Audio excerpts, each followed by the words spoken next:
Chers auditeurs, auditrices, vous allez écouter la méditation du jour.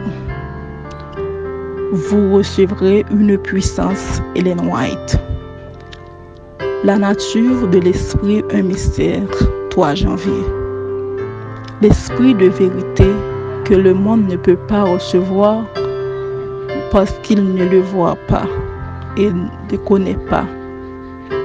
Mais vous le connaissez parce qu'il demeure près de vous et qu'il sera en vous. Jean 14, verset 17.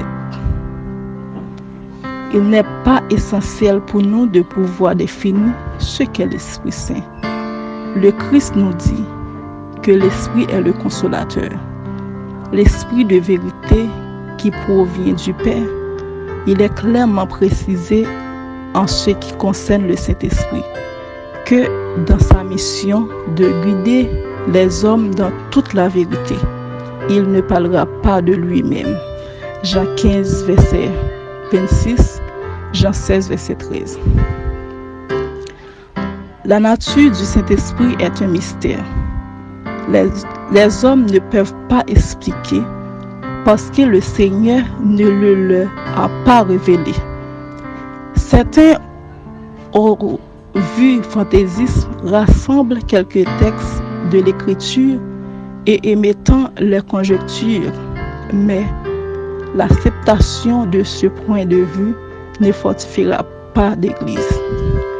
À propos de tels mystères qui sont trop profonds pour la compréhension humaine, le silence est d'or. L'œuvre du Saint-Esprit est clairement décrite dans les paroles de Christ. Quand il sera venu, il convaincra le monde de péché, de justice et de jugement.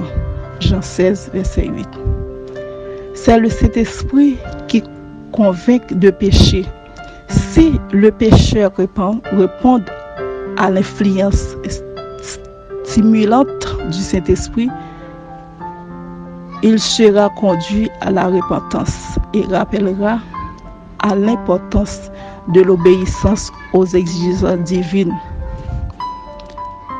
Aux pécheurs repentants, affamés et assoiffés de justice, le Saint-Esprit révèle l'agneau de Dieu qui ôte le péché du monde.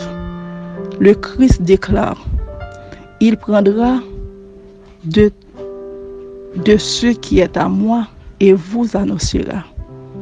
C'est lui qui vous enseignera toutes choses et vous rappellera tout ce que moi je vous ai dit.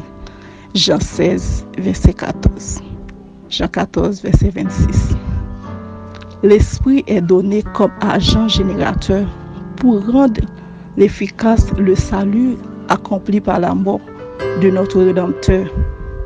L'Esprit cherche constamment à attirer l'attention des hommes sur la grande offrande réalisée à la croix du Calvaire, pour dévoiler au monde l'amour de Dieu et pour ouvrir à la compréhension de l'âme coupable le précieux trésor des Écritures.